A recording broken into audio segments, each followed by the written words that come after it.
It's here where we finally start our quest. At first, it seems like your typical dungeon crawler. Run through a dungeon, fight monsters, grab items, level up, lather, rinse, repeat. However, the longer you play, the more you notice how horrible the game is. First off, although you have two characters, only one of them can enter the dungeon at a time. Now, except for gender and the ability to equip certain weapons, there's absolutely no difference between these two characters whatsoever. So there's really no point in choosing between the two. And guess what? This isn't a two-player game, which means that this game actually expects you to keep track of and level up two characters separately. Fuck that shit! I'm doing this whole game with Koji. However, this doesn't mean that Claire is useless. Whenever you die, you can send the other character in the dungeon to revive the dead one. Just go to the same room he died in and pick up his soul. And you'll need to do this often, because you'll be dying a lot. Why? Because the fighting in this game is just horrible. No matter what weapon you equip, you're mostly going to end up doing downward slashes, which gets really awkward really quickly when you're faced with a lot of small, fast monsters.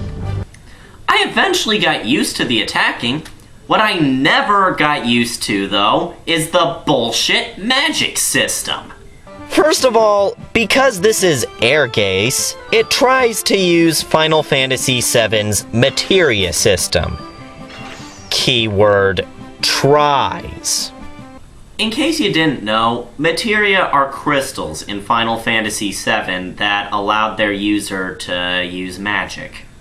The way it works in this game is you can have two materia equipped. You can either cast basic magic from the first one equipped, or ultra magic from the second one equipped. The first problem is they're both mapped to the same button.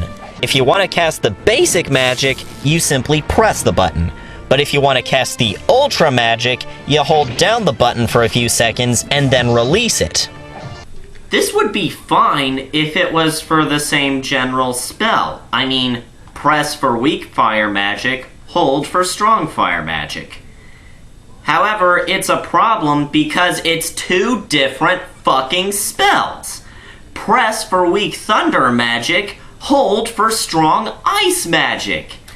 And it wouldn't be so bad if all the spells in this game didn't suck. If it weren't for the fact that there are monsters in this game that can only be hurt by magic, I'd completely ignore it altogether. The other problem with magic is you don't have any MP to cast the magic with. So, how do you cast magic? With magic stones, of course! Wait, you're using magic stones to power magic stones? Makes sense to me! Every time you cast a spell, magic stones disappear from your inventory. So, if you want to cast magic, you have to keep a lot of magic stones in your inventory. One would think that little pink bar under the health bar is the MP bar, but no, that's the hunger meter. Whenever you're in the dungeon, this bar slowly decreases. When the bar runs out, you start losing health. The only way to replenish the hunger bar is, of course, by eating food.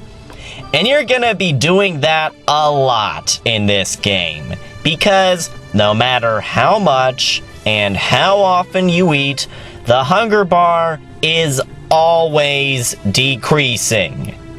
What, does this guy have a tapeworm or something? But that's not all. You also have to watch what food you eat, because there's a nutrition guide that gauges how much of what kind of food you're eating. You know, vitamins and minerals and whatnot. Because I always think about the nutritional value of the raw meat and pink jelly that I find laying on the ground. You have to pay attention to this guide because it affects which stats are raised when you level up. However, you might as well ignore it because as fast as the hunger bar goes down, you'll just end up eating food as soon as you pick it up to both avoid going hungry and clear up room in your inventory. Now back to the actual game. So you go through rooms, fight enemies, level up, blah blah blah.